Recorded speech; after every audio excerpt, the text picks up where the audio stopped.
kitchen. In today's recipe, I'm going to show you how to make a skillet pizza with no yeast and no oven. And that means I'm going to be making the pizza dough with no yeast, and I'm not going to be using an oven to bake the pizza.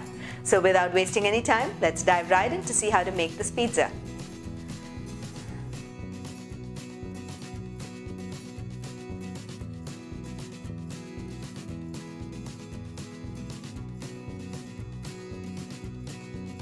To begin making the skillet pizza, we'll first make the dough for the pizza.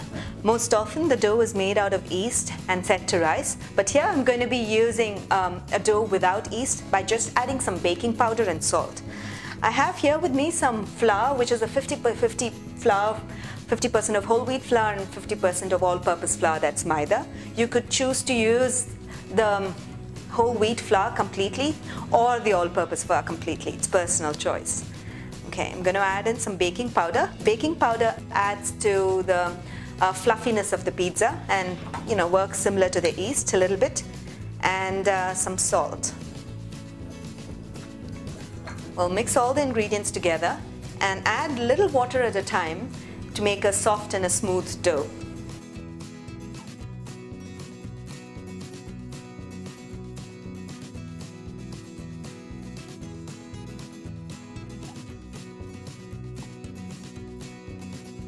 Once all the flour has come together and combined into a dough, I'm going to be drizzling some olive oil on top of the pizza dough. This makes the dough really smooth and non-sticky as well. So knead it for about 3 to 4 minutes until the dough is really smooth from the top.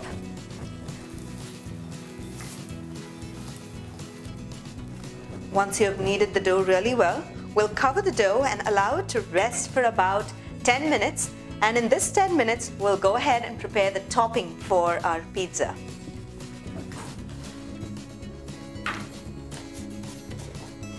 To make the topping for the pizza, I'm going to be stir-frying or roasting some vegetables on a skillet. I'm going to be adding some olive oil. Once the oil gets heated up, I'm going to add in the chopped garlic, finely chopped, some finely chopped onions, and some finely chopped bell peppers. Give the onions, bell pepper and garlic a good stir fry on low to medium heat until they become softened and lightly roasted. You don't want them to brown, so hence you need to cook it on low to medium heat. Notice that after about 3 to 4 minutes, the bell peppers and the onions have lightly roasted. Okay, at this stage I'm going to add in any other vegetable that you want to add, but I have here some florets of broccoli that I'm going to be adding as a topping for the pizza, and I'll sprinkle some salt.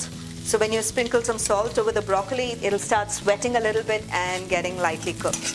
Cooking the vegetables for a pizza really helps because then you have a well roasted finish to the pizza as opposed to a raw taste on the topping. And it just helps when you're also skillet cooking a pizza as well. So we'll just stir fry the broccoli along with the bell peppers for a couple of minutes until the broccoli is just about cooked.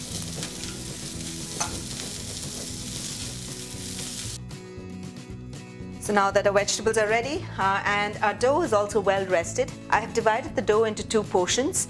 Based on the size of your skillet, I have a cast iron pan here. You could use a regular skillet as well, and make sure that you preheat it and grease it well. And based on the size of the skillet, you pick the quantity of the dough that you want to place on the skillet. So I have quite a big portion of the dough. I'm going to dust it in flour and roll it thin. You could roll it thick or thin based on your preference of how you like your pizza to be. At home, we like thin crust pizza, so I'm going to roll it thin almost like a naan.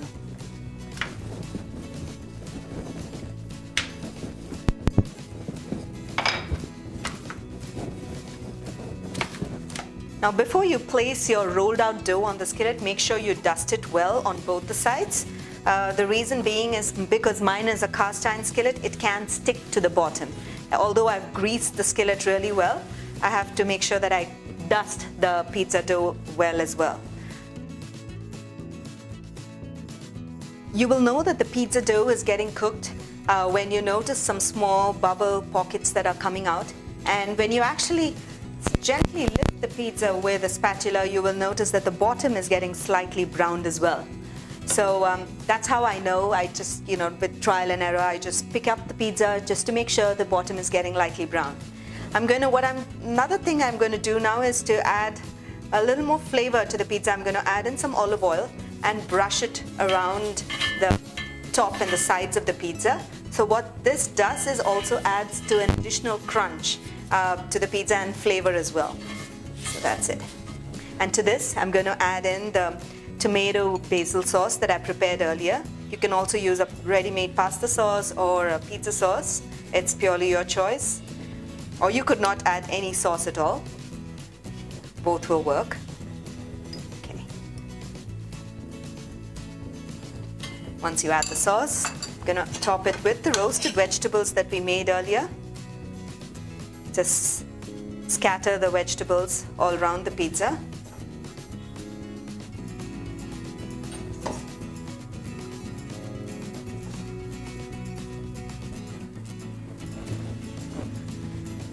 And the cheese. You could use cheddar, mozzarella, fresh feta, goat cheese, any kind of cheese that you wish to flavor your pizza with.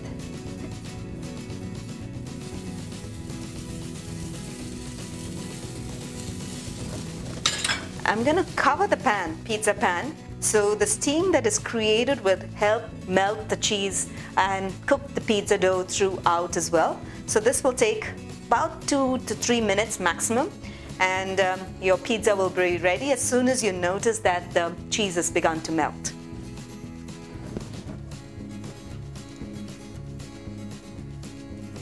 Notice after about 3 to 4 minutes, the pizza cheese is melted on the top, but I'm going to leave it open for about another couple of more minutes and wait for the sides to get crisp a little bit as well. The moment you start seeing the sides of the pizza getting crisp and a little browned, then you know the pizza is ready.